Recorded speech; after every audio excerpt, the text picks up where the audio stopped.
La especie humana, desde el punto de vista biológico, es una plaga, o sea, responde a la definición de plaga. Somos una especie que surge hace 3 millones de años y nuestra proliferación en el planeta, por nuestra inteligencia, por nuestra arma que es el cerebro, ha sido tremendamente rápida y hoy en día ocupamos todos los ecosistemas, modificamos todos los ecosistemas y la población humana, ya sabéis, que tiene más de 7.000 millones de personas sobre la Tierra. O sea, es una cifra bastante insostenible.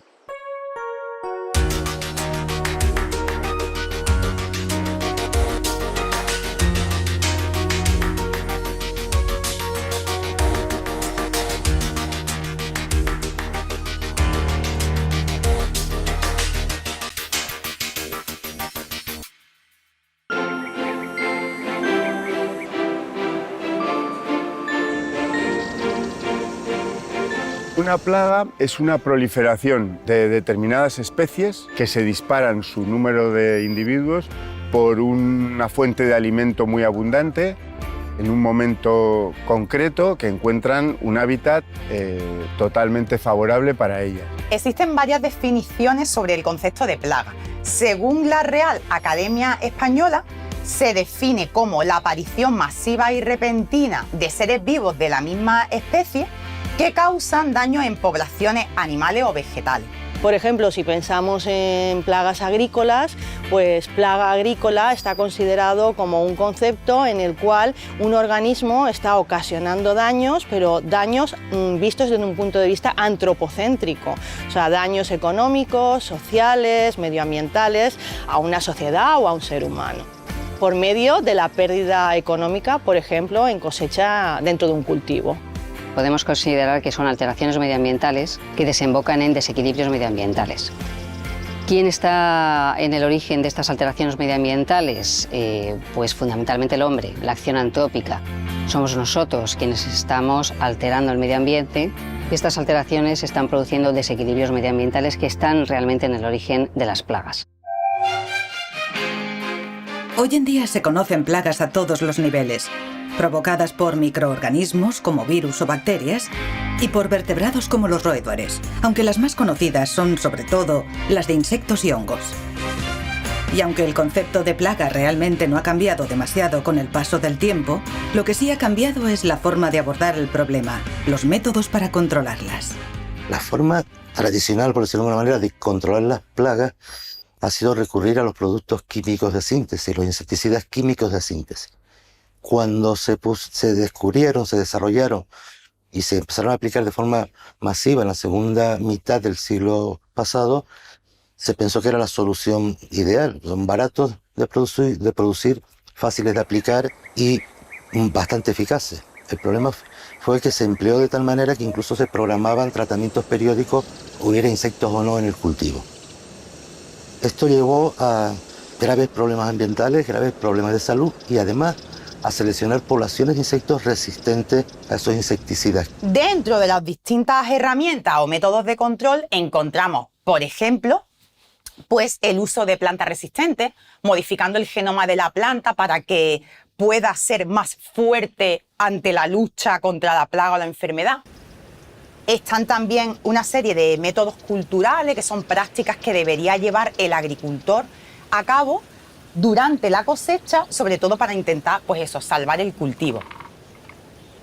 También encontramos los métodos de control biológico, utilizando enemigos naturales de estos patógenos, y se intenta que la última forma o la última herramienta que podamos utilizar sería el control químico a través del uso de pesticidas o productos fitosanitarios. Como alternativa también al uso exclusivo de productos fitosanitarios, pues también tenemos el control biológico. El control biológico es una herramienta muy útil para, sobre todo, el control de ácaros, insectos, aunque también se puede aplicar, pues, o tiene cierto uso en el control de algunas enfermedades, incluso algunas malas hierbas. En cualquier caso, la medida más eficaz para evitar la aparición de plagas y que a la larga es la más rentable es evitar su introducción en una zona.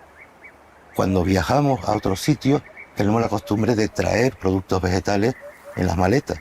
Una planta que se nos parece bonita, a ver si se da, o la semilla, ¿no?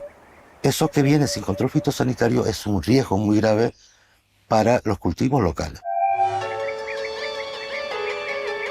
La agricultura es uno de los sectores más dinámicos en nuestro país, en términos de productividad económica, de exportación a otros países y de generación de empleo.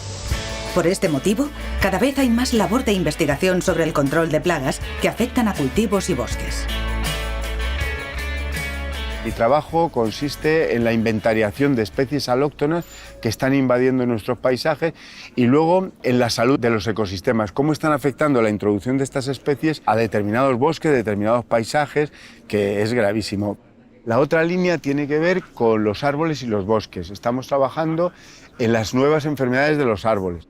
Estas enfermedades podrían acabar de un plumazo, en pocos años, podrían acabar con ese tipo de bosque.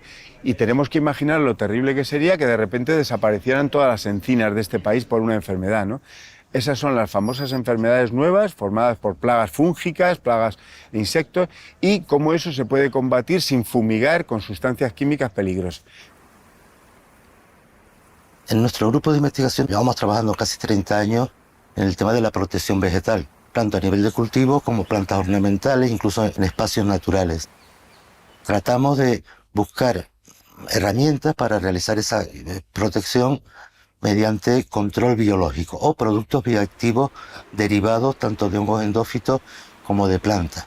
Y en los últimos años hemos abordado el control de las plantas exóticas invasoras, pero desde el punto de vista de intentar controlarlas con métodos biológicos. Buscar plantas que produzcan determinados compuestos de metabolitos secundarios y valorar hasta qué punto esos metabolitos pueden ayudarnos o darnos una nueva herramienta para aplicarlos en el control de los cultivos.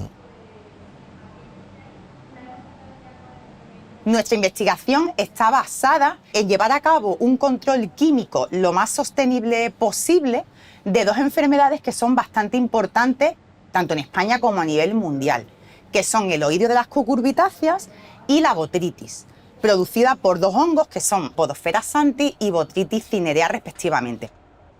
Intentamos identificar nuevas dianas en el hongo, es decir, proteínas que sean importantes para el desarrollo de estos hongos, con la idea de diseñar nuevas moléculas antifúngicas para su control. Y por otro lado, intentamos conocer los niveles de resistencia a los fungicidas que tenemos actualmente autorizados en España para controlar estas enfermedades y poder ayudar a los agricultores a conocer pues cuáles funcionan, cuáles no funcionan y que no apliquen por aplicar. Nuestra investigación se centra en la resistencia a los efectos del cambio climático que presentan plagas como el picudo rojo de las palmeras y la paisandisia. Estamos muy interesados en conocer cómo estas plagas resisten mucho mejor que la mayoría de los insectos condiciones desfavorables ligadas al cambio climático. Conociendo los mecanismos fisiológicos globales que subyacen en esta resistencia a condiciones adversas, estaremos mucho mejor preparados para diseñar tratamientos más eficaces. El control biológico es más seguro para humanos y medio ambiente y tiene el potencial de ser más estable y durar más tiempo que otros métodos de control. La progresiva prohibición de numerosos pesticidas y fitosanitarios que se van retirando del mercado está permitiendo que muchos agricultores descubran las ventajas del control biológico. Hoy en día hay muchísimas posibilidades en la lucha biológica y la utilización de compuestos que no tienen ninguna consecuencia para el ser humano en el caso de las plagas agrícolas y también las plagas forestales. Utilización de hormonas sexuales que atraen a los machos y entonces bajan la fertilidad de esas plagas, como ocurre por ejemplo con la procesiónaria del pino, etc. Utilización de avispas que luchan o son parásitas de las larvas de esos insectos. etcétera. O sea, la lucha biológica está hoy en día a la orden del día. Tenemos unos beneficios directos también sobre la sociedad, y es que de alguna manera ayudamos o cooperamos en una disminución de sustancias tóxicas ambientales, y esto pues beneficia evidentemente a la disminución de materias tóxicas en aguas subterráneas, en aguas superficiales, en zonas aéreas de áreas recreativas, de cultivos agrícolas, y por supuesto la menor toxicidad de la industria alimentaria que nos llega a los productos vegetales que llegan y que comemos en nuestras casas, ¿no? El control biológico es una herramienta que ahora mismo se está, digamos, potenciando, impulsando y apoyando, pues hombre, cada vez más, aunque también tiene sus limitaciones, claro, pero está ahí y desde luego tiene, apoyándola con investigación, pues tiene un potencial importante en el futuro.